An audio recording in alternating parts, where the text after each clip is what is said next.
Welcome home, hopeful tribe. I'm so happy to see you. Thank you for coming back. I so appreciate your time and attention and all of the encouragement that you've been sending me. It's amazing. All right, today's episode is about trauma-informed care. I believe that trauma-informed care is social justice, and I'm going to tell you why. Okay, first, just to get started, we're going to define trauma-informed care. Trauma-informed care is a program, organization, or system that is trauma-informed and realizes the widespread impact of trauma and understands potential paths for recovery, recognizes the signs and symptoms of trauma in clients, family, staff, and others involved with the system, and responds by fully integrating knowledge about trauma into policies, procedures, and practices, and seeks to actively resist re-traumatization. Basically, it's just saying that trauma-informed services are services that take into account that when people are traumatized, their brains are changed, their behaviors are changed, their hormones are changed, even their DNA is changed.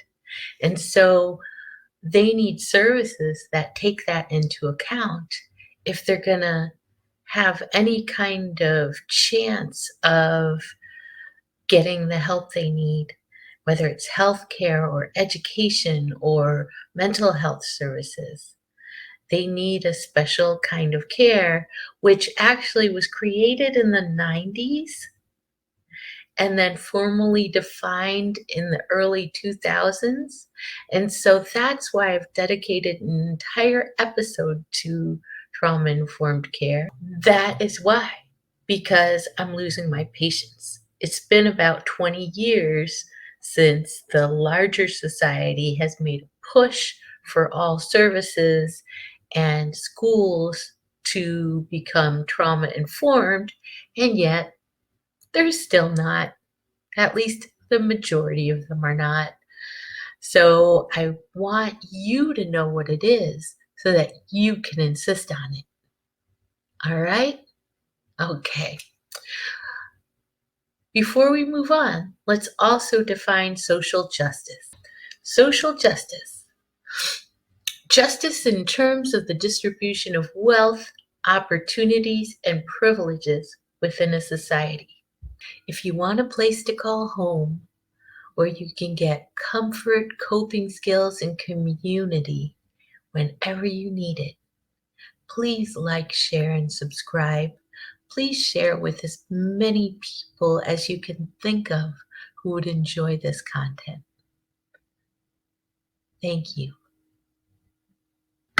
If, let's say for instance, in the schools, if a child is not getting trauma-informed care at the school and they cannot learn because of the trauma that they've experienced, because they're not getting the right accommodations so that they can learn at school, that's an injustice. That is making it so basically that child cannot get equal opportunities. And speaking of children, check this next screen out.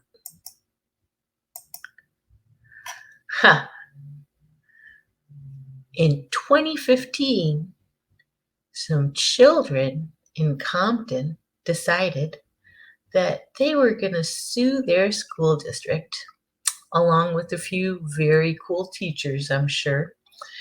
And they won. They actually won, y'all.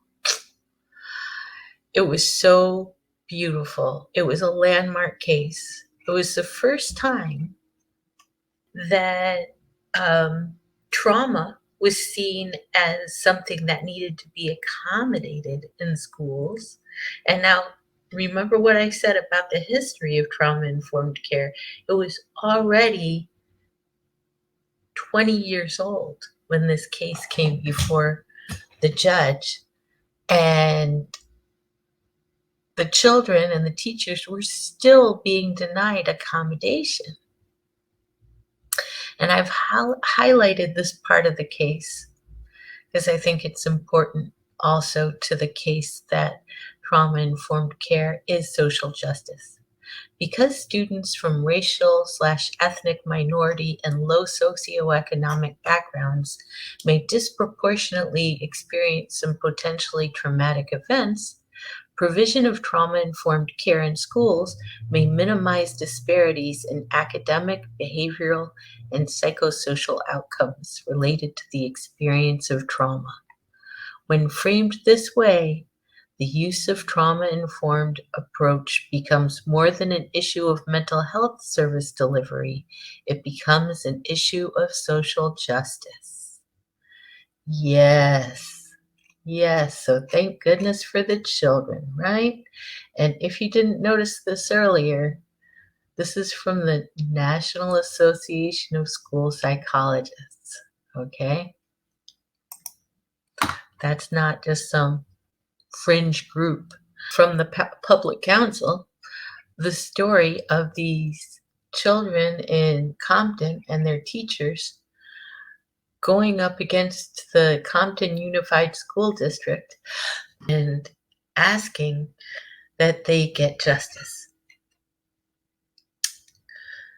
Today, Honorable Michael W. Fitzgerald denied in full defendant's motion to dismiss, argued at the first hearing on the landmark class action complaint on August 20th.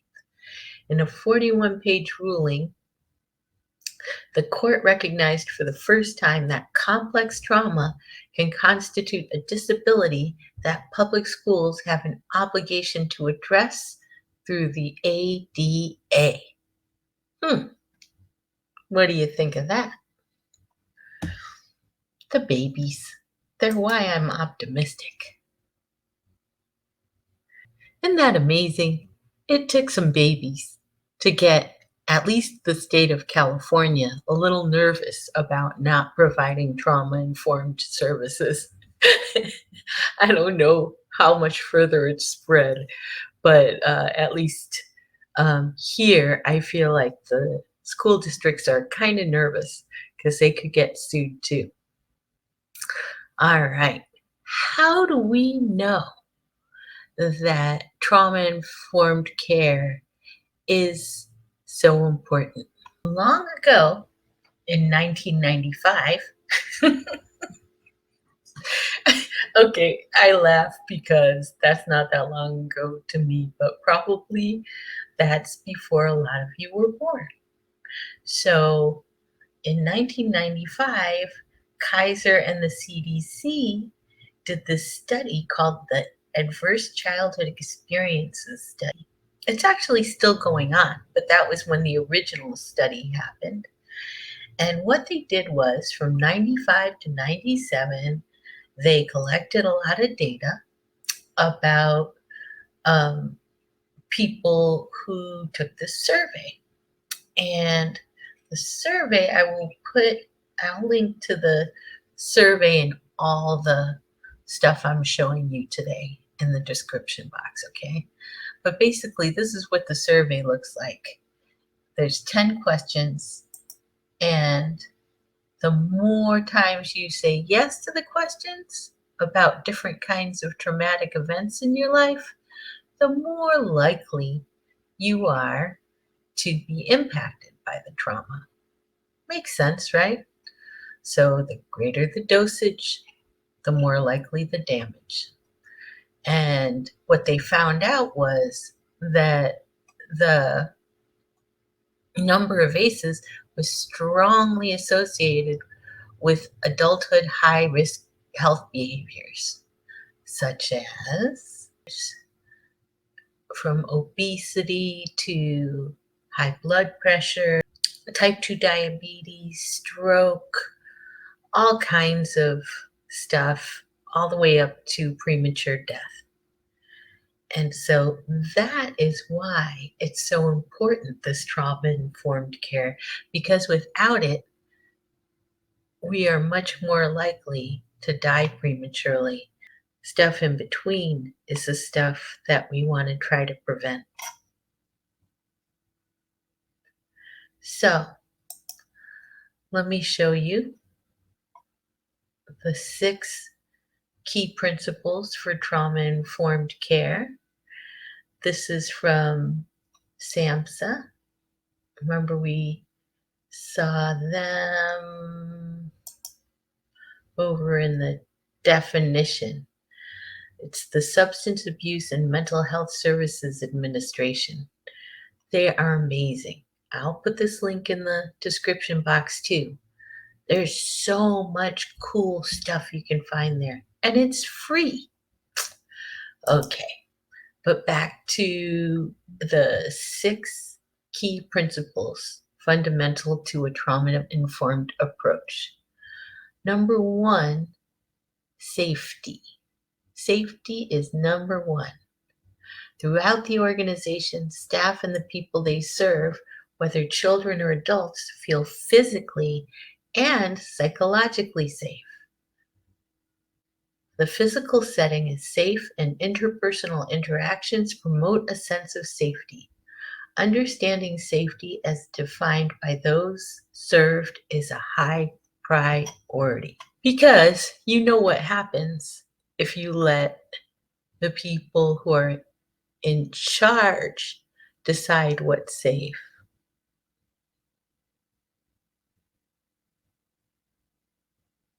You do know. Okay. So I want you to think in the context of a school right now, just your average public school in America.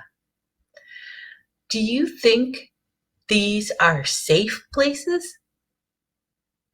Honestly, I homeschooled my children because I didn't feel like those were safe places that I should send my children. And I understand there's a lot of people who don't feel like they could homeschool for various reasons. However, I just made it work as a single mom who was working because I didn't feel like the schools that were public around me were safe places. And I couldn't really afford private schools. For a little while, I did send my youngest to a public school when we were living in New York.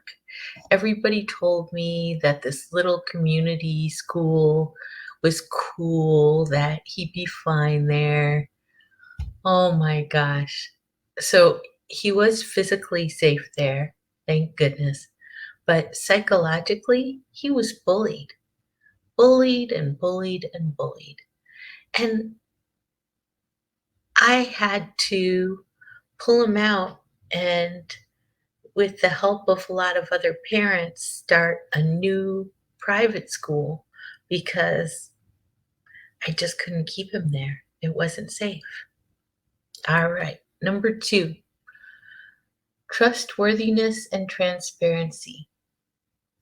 Organizational operations and decisions are conducted with transparency, with the goal of building and maintaining trust with clients and family members, among staff and others involved in the organization. Trustworthiness and transparency. That basically means that I can trust you. Let's say you're my doctor. I have a great doctor, by the way. He's amazing. I trust him 100%. However, the system he works in, I do not trust. I'm always very careful when I interact with it because they tend not to be very transparent. Let me give an example. When I got diagnosed with type 2 diabetes,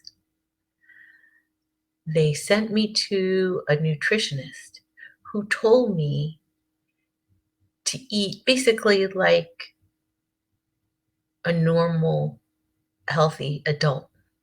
She said, try to keep it under 50 grams of carbs per meal. Now, when I got diagnosed, my diabetes was pretty severe. And had I listened to her, I would not have been able to reverse my diabetes.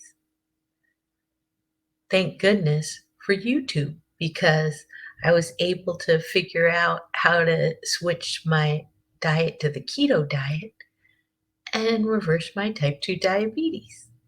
Thanks, YouTube.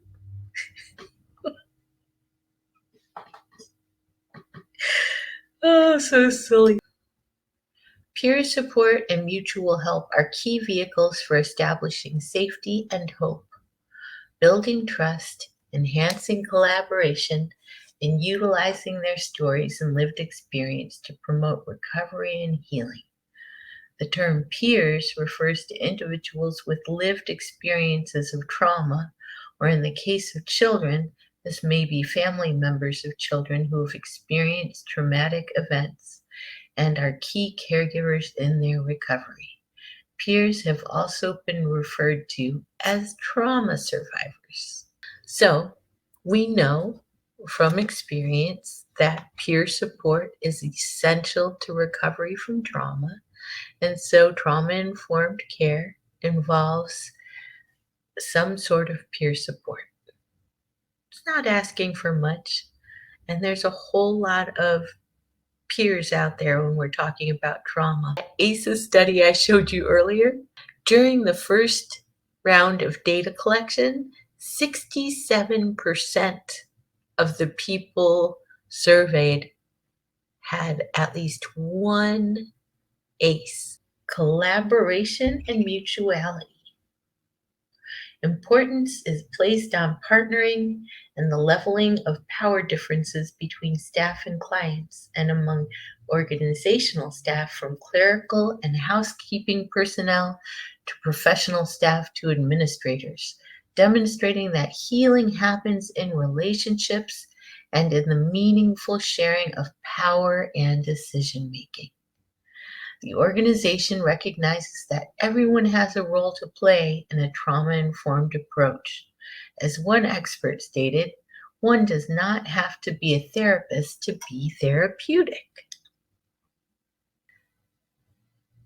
So, what do you think of that? Collaboration with your doctor? Collaboration with your teacher? Collaboration with your therapist? What do you think of that? Maybe you're the expert on how to make yourself feel better, and their expertise is just meant to help you figure out what's going to work best for you. Number 5, empowerment, voice, and choice. Throughout the organization and among the clients served, individuals' strengths and experiences are recognized and built upon.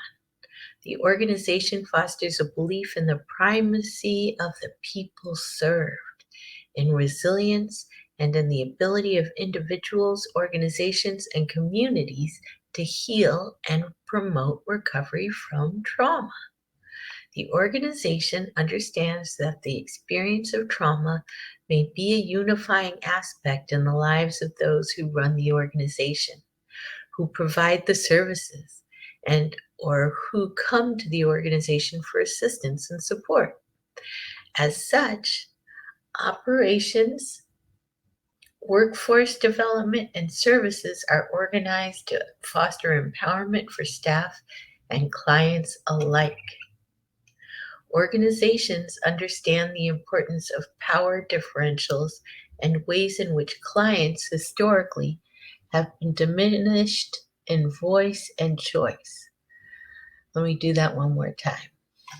In which clients historically have been diminished in voice and choice and are often recipients of coercive treatment. Clients are supported in shared decision-making, choice, and goal setting to determine the plan of action they need to heal and move forward. They are supported in cultivating self-advocacy skills. Staff are facilitators of recovery rather than controllers of recovery. Staff are empowered to do their work as well as possible by adequate organizational support. This is a parallel process as staff need to feel safe as much as people receiving services.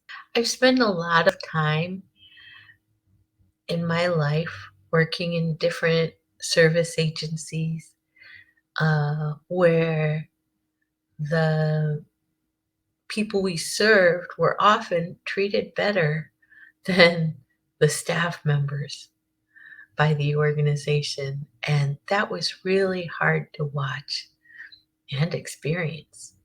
But first of all, my first concern is that you get the empowerment, voice, and choice that you deserve whenever you're interacting with an institution, whether it's a school or a hospital or a therapy institution or therapist.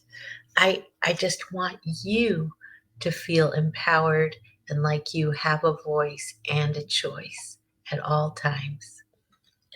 Cultural, historical, and gender issues.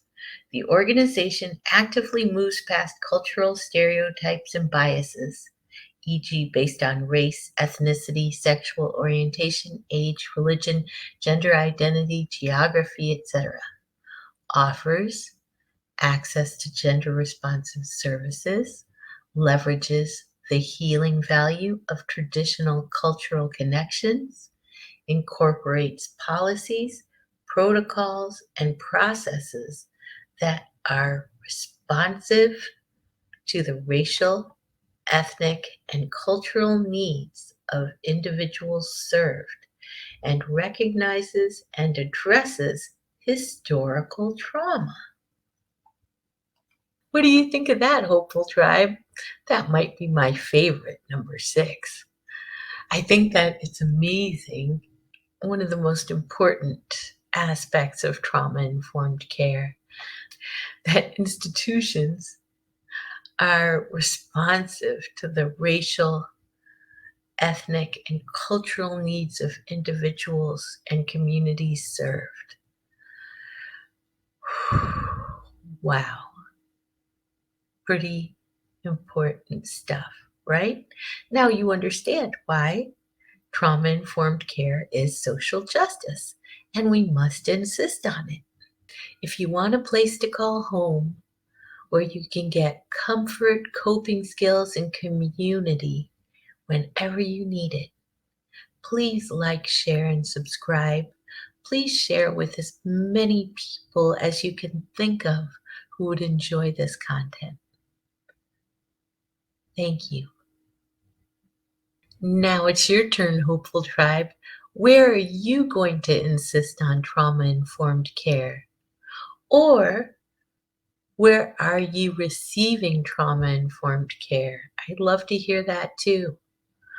Also, if you're working at an institution that has very good trauma-informed care implemented, I'd love to hear that too. Good news is always welcome.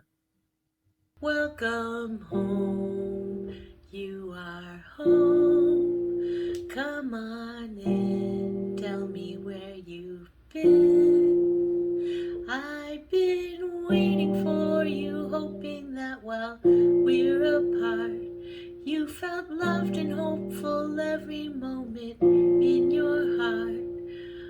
Welcome home, you are home. Come on in, tell me how you've been.